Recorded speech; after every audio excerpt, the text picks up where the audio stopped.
Welcome to How To Mechanics. In this video, I'll be showing how to do your first 50, 100 hour, and some 600 hour services on a Case IH 4450 Patriot sprayer. In your first 50 hours of service, it is extremely important to change your hub oil on these machines. I like to get a really clean oil pan.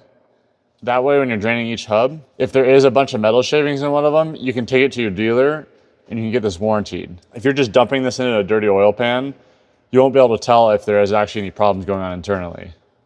If there is going to be a problem, it's most likely going to be in the first 50 hours, so that's why it's so important to have a clean oil pan. Before you start draining, you want this line level. This is your drain plug, this is your fill plug to where you fill it to, and then this is your vent. These hubs are completely different than the old style. Do not, under any circumstances, take this apart to drain the oil, unless you absolutely know what you're doing. We're going to let this drain for quite a while. We want to get as much out as we possibly can. With the hub oil done draining, go ahead and inspect the oil. Make sure there's no large chunks. You can definitely see the shiny medical particles in there. Super excessive, you might have a concern, but this is going to be about normal wear. So after about 2.5 to 3 hours, this is basically done draining. I'm going to go ahead and reinstall my bottom plug. The oil takes a Spirax S4 CX50. Take a hand pump and refill in the top port. We're going to fill it until we have fluid coming out of this bottom hole. Now that we have oil running out of this plug, we can stop filling it, install our plugs, and we're good to go. On the back of the machine, we're going to replace the hydraulic charge filter. Uses a 24mm socket.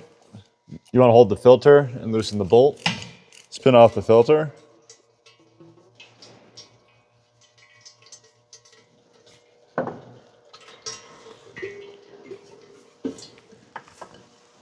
Install your new filter.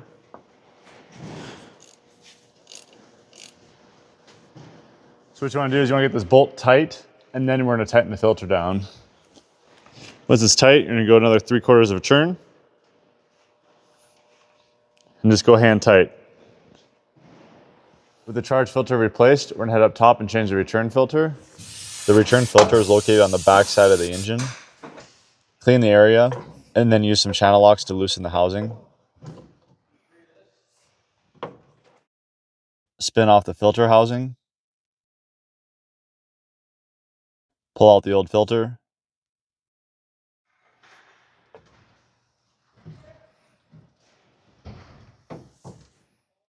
And then we're going to take the new filter and reinstall it. Snap it into the top of the housing and slide it in. Tighten it back down with channel locks and install the cap. Make sure to check your hydraulic oil level. It's on the right hand side of the tank. Next, we're going to change the engine oil and filter. Unscrew the bottom cap, and then push in and pull down on the lever to drain the oil. Make sure when draining the oil, the engine is warm. And then don't forget to close the valve. The engine oil filter is located on the left-hand side of the engine. You're going to use an 1 7/8" wrench to loosen the filter housing. Remove the filter, twist and pull up. Replace the filter housing O-ring with the new one. Reinstall the filter and push down until it snaps into place. Then reinstall the filter. We're going to use 10W40 semi-synthetic engine oil. And then we're going to add about 25 quarts of engine oil. In the very front of the machine, underneath the cab, we're going to close off the fuel valve, disconnect the water fuel separator sensor, unscrew it from the filter housing, and then we're going to remove the water fuel separator.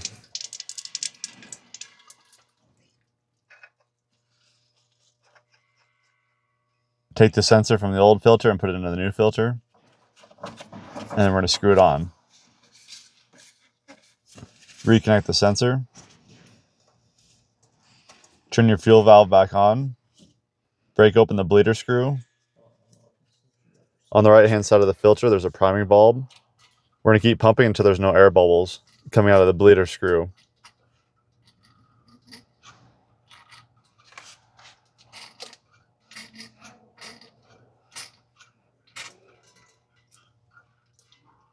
When it's just straight fuel coming out, I like to push in and tighten at the same time.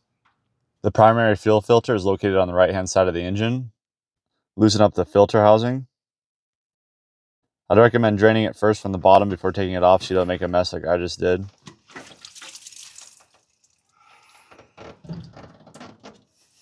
Remove the filter from the housing, and then replace the O-ring with the new O-ring that comes with the filter. And then snap it back into place. Retighten the filter. Once it's tight, there's a bleeder screw on the top. We're going to break that open. Then you're going to go to the front of the machine, use that same priming bulb to prime the system, and do the exact same way we did with the water fuel separator. I'm going to go ahead and grease the suspension bushings. There's 4 grease zerks on this side. And up above here, there's 5 grease zerks. You want to grease them until you can hear the grease pushing out of the seals.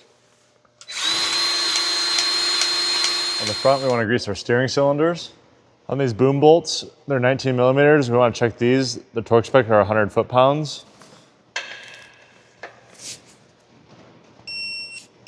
Let's go around and make sure these are all torqued.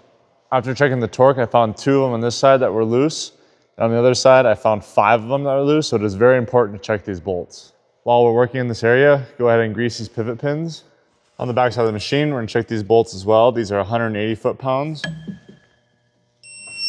On top of the engine bay, go ahead and blow out your air filter or replace it. We are then going to go around and check all the hose clamps, make sure all the air inlets are tight. Also check for coolant. I noticed this one is low, so I'm going to add some coolant into this reservoir. Inspect the engine fan belt as well, and the radiator for any plug ups or debris. After everything is finished, take the sprayer outside, wing out the booms, grease the entire boom system. If you found this video helpful in any way, check out my channel, How To Mechanics. I work on tons of different things, so there might be a video for you. And with that, we'll see you guys next time. Thanks for watching.